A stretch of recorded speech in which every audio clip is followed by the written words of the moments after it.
Hey everyone, how's everybody out there doing? I want to talk today about growth from grief. Yes, how can you grow from grief? So I was supposed to do this whole message about 2 weeks ago, and then something amazing happened, and we'll get to that in a minute. But I want to say yesterday was Mother's Day, and it just didn't feel like an ordinary Mother's Day, right? All been stuck in the house due to this pandemic, and everywhere I turn around, I've seen grief around me. And for those of you that know me, I'm a pretty positive person, right? I mean, I see jealousy coming my way. I'm like, boom, knock it out. Like, you can't touch me. If I see hate coming my way, boom, I get it right before it comes to me. You know what I'm saying? I can navigate these waters. I see some unproductiveness or, me being like, laziness coming my way. Boom, I see it before it comes and I just grab it by its hole and I get attention of the day so I can do what I need to do. So for the most part, I'm pretty positive with myself in my own way. And with the things that I say to myself and the way that I live and speak in my own truth and move, right? But then all of a sudden something happens. I got sucker punched. Grief happens, so I was all prepared to do this message about growth from grief and, how I was going to talk about grief being all around. I mean, you turn on the TVs, you see grief, right? Nurses grieving, doctors grieving. You look on social media and I had friends of friends that were grieving, people that I knew that were grieving from loss of mothers, fathers, brothers, sisters, aunts, cousins, nieces, nephews. And, then yesterday happened to be Mother's Day, right? And I saw the grief of people who had lost their moms. Even though I have a mom and grandma and I'm so grateful to them in their lives, I have known so many people that lost mothers or didn't have a relationship with their mothers or just was grieving over a date that we're supposed to be celebratory, like Mother's Day, right? And so we see that grief. Then what happened a couple of days ago was Ahmaud Arbery, that story of that young man who was jogging and got killed senselessly in Georgia. And so that brought its own, sort of grief to Black people who have, dealt with injustice all our lives and other people who are really, hurt about things like this going on in our communities in America, right? So I thought about grief in that way. And so as soon as I was about to get ready to prepare to do this message and think about what I wanted to say, I found out that my godmother died last week. Yes. So it was the first time that I had to actually grieve someone that I love so much. That was just an amazing woman, an amazing presence in my life. So grief came and hit my door. It just sucker punched me. It came out of nowhere. Boom. And I found myself in the midnight hour just crying, just getting up in the middle of the night and sobbing and just letting go of all that pain that I felt, not only from my personal life, but from the lives of others that I knew was grieving. And I thought about this in even a deeper way. So I attended, her Zoom memorial, which is another layer of grief because I couldn't even get to mourn her the way that I wanted to. But I was attending a memorial service and I was looking at her husband, my godfather, who had been married to her for over 40 years. I was looking at the face of her daughter who had lost a mother. And I thought about, and I said she also had a son who lost a mother. And I'm thinking about this grief and I'm seeing grief up close and personal in the faces of people that I loved. And I thought, how can I speak about growth from grief? What is there to grow from grief? How can you grow from being in so much pain?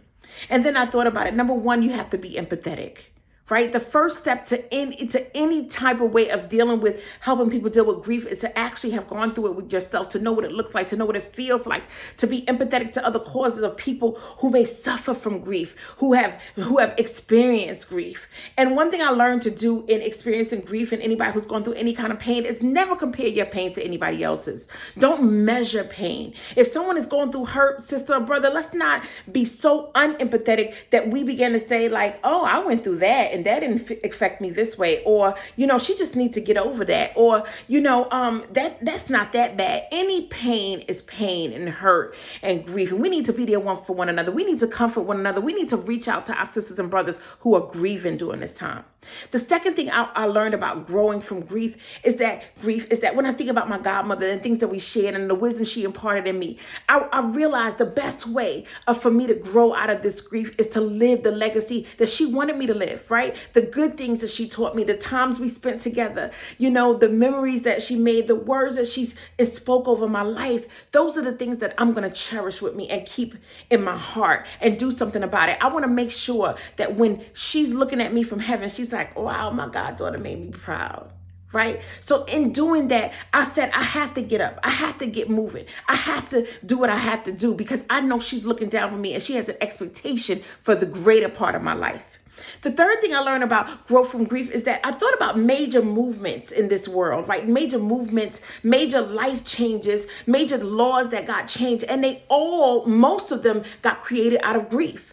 The first one I think about is civil rights movement, a people who was lynched and segregated against and degraded, and just really a people that could have been, at the bottom of the total pile. How we rose to the top is through our grief, right? Somebody stood up for us.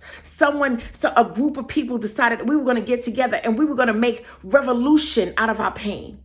And so I noticed that the biggest things that happen in life, the biggest movements are usually born out of sorrow, out of pain, out of grief. I think about Mothers Against Drunk Drivers, right? And that movement that was started over somebody losing a child. Laws that were enacted over people that were grieving over the loss of their children or loved ones, right? That decided, I can't just sit here and let this happen to somebody else. I'm going to get up and I'm going to create a movement. I'm going to create something that nobody have to ever deal with this type of grief again. So grief is revolutionary. The last thing I want to say about grief is that you don't want to stay in grief. So it's okay to grieve. You got to take your time that you need. You need to take your time to really sort out your feelings and mourn, but you don't want to stay in that place, because if you stay in that place, grief has a way, like pain, of capturing you. It has a way of wrapping its arms around you. And then before you know it, you can't move and you can't breathe and you're sucked in by grief and pain and bitterness and anger. Don't let grief take control of you. You take control of it. Don't let grief take over your life. You decide what you're going to do with grief so that you can make a change and be the revolutionary person that you are created to be. And when you feel yourself stuck in grief, like sometimes we do, it's okay to reach out to someone and get help. It's okay to get therapy and counseling and get advice and call that sister, a brother, or pastor, or a spiritual mother, or a biological mother, and say, hey, I need help. I just can't find a way out of this grief. I can't find a way out of this pain. A lot of us, we're quiet with our pain and we're quiet with our grief, and that's the worst thing we do. So you know what I did today? I realized that I had been stuck in grief for about 2 weeks. I realized that it was getting hold of me. And then all of a sudden I woke up this morning and it was bright. And so usually I do these things at midnight. But midnight has been a funny hour for me during this time, right? Because midnight is an hour that usually I feel the most, right? So I woke up and I saw the sun. It peered through my window and it was bright. And I was remembered of the scripture that joy comes in the morning. Weeping may endure for a night, but joy comes in the morning. And when I remembered that, I said, Chalet, get up, take up your bed and walk. Because you know what? You are a conqueror of grief. You are a conqueror of pain. So I'm going to take everything that's going on right now, the coronavirus, people dying unexpectedly. I'm going to take all these moments that I can sit and wallow and just be so afraid and have fear and be so scared. And I'm going to turn that around and I'm going to choose to be bold and courageous and revolutionary. And I'm going to choose to be a person who takes this grief and this pain and turn it into my purpose and turn it into growth. I will grow out of this grief. So I want to encourage all of you that's suffering to grow from your grief, not to sit in it. Don't wallow in it. Don't let it take control of you. Don't let it become the weeds in the forest, but break out and do something amazing. Be your amazing self. Stay blessed.